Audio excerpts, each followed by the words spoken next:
Friends, আজকে আমি তোমাদের জন্য একটা মিষ্টি বানানোর রেসিপি নিয়ে এসেছি। যে মিষ্টিটা আমি আজকে বানাবো এবং তোমাদের সঙ্গে কিভাবে বানাবো সেটা শেয়ার করব, সেই মিষ্টিটা হলো ক্ষীরের পান্তুয়া।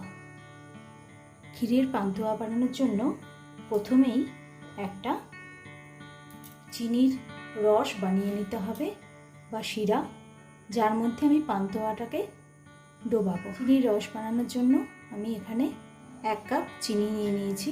এবার চিনিটা আমি এতে দিয়ে দিলাম।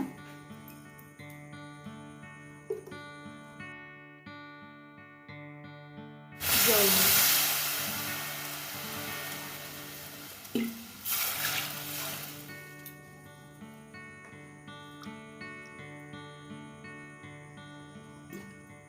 এক কাপ চিনিতে মোটামুটি 3 কাপ জল দিলাম। এবার গ্যাসটা বাড়িয়ে দিয়ে আমি এটা ফুটতে দেব।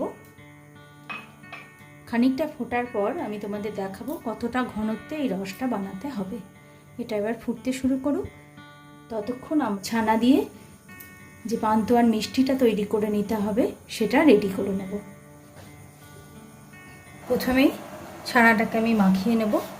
খুব ভালো করে হাতটা পরিষ্কার করে ধুয়ে নিতে হবে,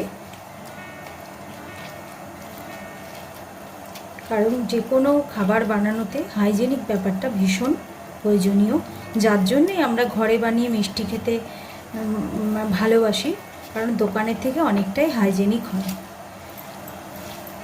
ছানাটা তৈরি করে নিয়েই সঙ্গে সঙ্গে জলটা ঝরিয়ে নেবে, তাহলে ছানাতে জলের পরিমাণটা যত কম থাকবে তত ছানাটা মাখিয়ে মিষ্টিটা বানাতে সুবিধা হবে। এই ছানার মধ্যে আমি আরও বেশ কিছু উপকরণ দেব, দিয়ে এটাকে মাখবো। প্রথমে ছানাটাকে আমি খানিকক্ষণ মেখে নিই, মিনিট 2-3 মতো আমি ছানাটাকে শুধু মাখিয়ে নেব। এখানে 2 কেজি দুধের ছানা আছে। এবার আমি এতে যে উপকরণগুলো মেশাবো সেগুলো দিতে শুরু করব।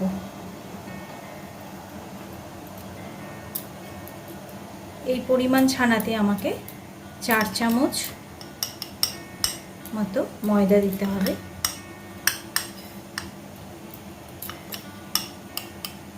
তারপরে দেখতে হবে বাইন্ডিংটা কীরকম হয়েছে। যদি প্রয়োজন হয় আর একটু পরে দেওয়া যেতে পারে। এটা আমি সুজি নিয়েছি, এখানে সুজি দিতে হবে 2 টিস্পুন।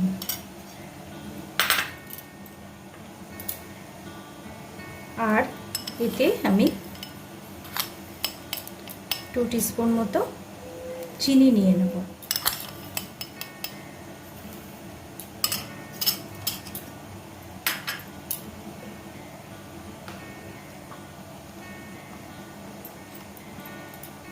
আর এটা যেহেতু ক্ষীরের পান্তুয়া, সেজন্য এতে খানিকটা ক্ষীর দিতে হবে। এটা আমি বাড়িতে তৈরি করে রেখেছি ক্ষীরটাকে।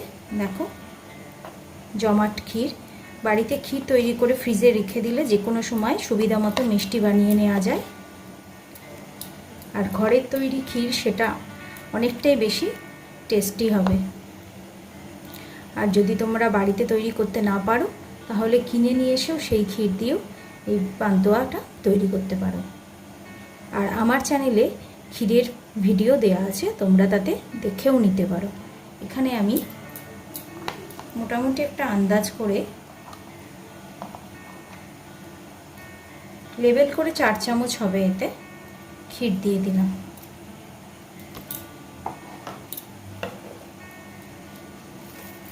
এবার এটাকে মাখাতে থাকবো।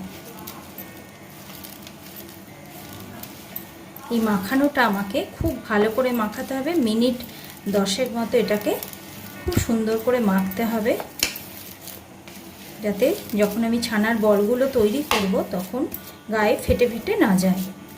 এই রসটা খুব ভালো করে ফুটছে।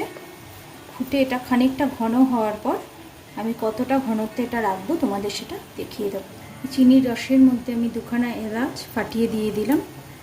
অনেকে এলাচের বেশি গন্ধ ভালোবাসে না, সেই জন্য অল্প পরিমাণে দিতে পারো। যদি কেউ বেশি ভালোবাসো তাহলে একটু বেশিও দিতে পারো।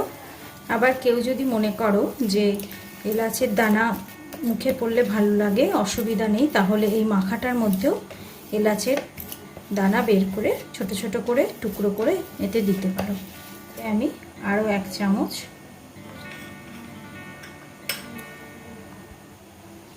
ময়দা নিয়ে নিলাম।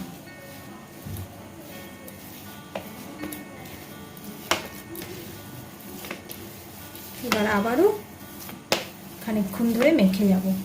আমার মোটামুটি 5 থেকে 7 মিনিট এটা মাখা হয়েছে, এখনও 7-8 মিনিট এটা আমাকে ভালো করে মাখাতে হবে। দেখো খানিকটা নিয়ে দলা করলে এটা এরকমভাবে দলা করা যাচ্ছে, দেখেছো? দেখো চিনির রসটা প্রায় তৈরি হয়ে এসছে। আমি 2 কাপ জল দিয়েছিলাম, এটা 1.5 কাপ মতো হয়ে গেছে। এটা একটু টেস্ট করে দেখবে, যেরকম পরিমাণে মিষ্টি তোমরা পছন্দ করো সেরকম এই মিষ্টির স্বাদটা হওয়া দরকার। আর এটা খুব বেশি ঘন আঠালো রস হলে হবে না, কারণ মিষ্টির ভেতরে এই রসটা টানতে হবে, সেজন্য খুব ঘন মোটা রস হলেও এটা চলবে না। এই রসটা তৈরি হয়ে গেছে, এবার আমি গ্যাসটা অফ করে দেবো আর মিষ্টিগুলো গোল গোল করে সবকটা বানিয়ে নেব, তারপরে ভাজতে শুরু করব। এতে আরও 2টো উপকরণ দেওয়ার প্রয়োজন আছে। এতে সামান্য একটু ঘি আর দেখো বেকিং সোডা। এই বেকিং সোডাটা এরকম এতটুকুনি মতোই আমি এতে দেব, এবং এই বেকিং সোডাটা একদম রেডি হয়ে যাওয়ার পর, মানে মাখানোটা পুরো কমপ্লিট হয়ে যাওয়ার পরই দেবে, তাহলে পান্তুয়ার ভেতরটা বেশ ফুসফুসে হবে এবং তাতে চিনির রসটাও খুব ভালোভাবে ঢুকতে পারবে। হাতে কয়েক ফোঁটা ঘি নিয়ে নিলাম, যাতে মিষ্টিটা গোল পাকানোর সময় আমার হাতে লেগে না যায়।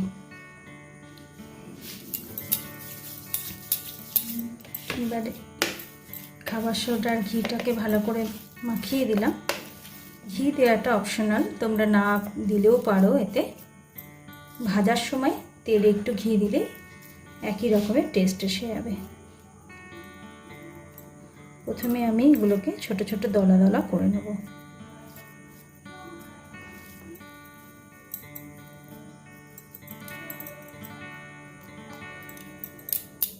এরকম গোল গোল করে আমি এগুলোকে বানিয়ে নেব।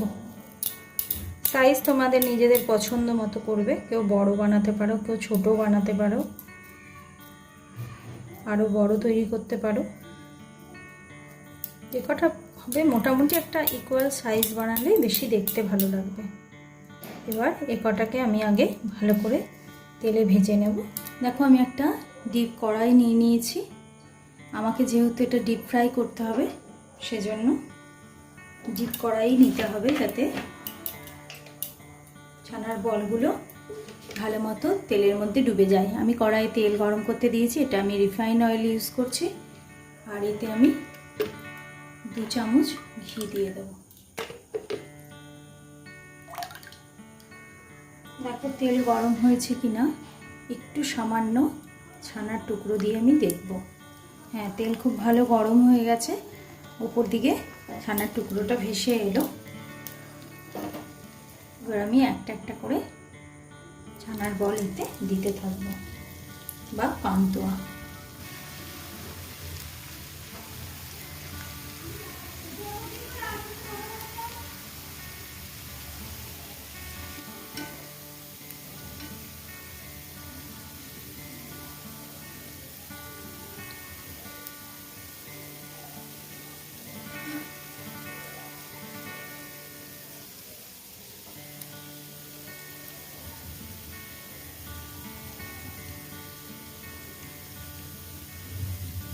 একটু সামান্য নেড়ে নেড়ে যে দিকগুলো ভাজা কম হয়েছে সেই দিকগুলোকে ভেজে নিতে হবে।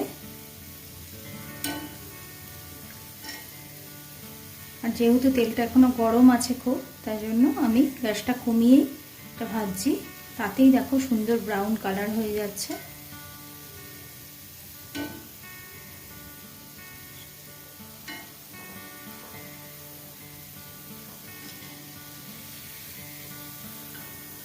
এবার এই ভাজা পান্তুয়াগুলোকে আমি রসের মধ্যে দিয়ে দেব। এবার বাকিগুলো আবার দিতে শুরু করব। এইভাবে বাকি সবকটা পান্তুয়া আমি ভেজে নেব।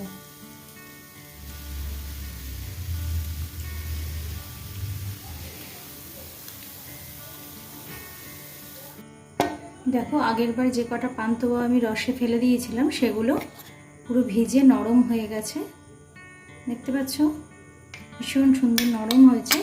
এবার ও কটা আমি তুলে নিয়েছি, দিয়ে এবার বাকি কটাকেও আমি রসের মধ্যে দিয়ে দেবো।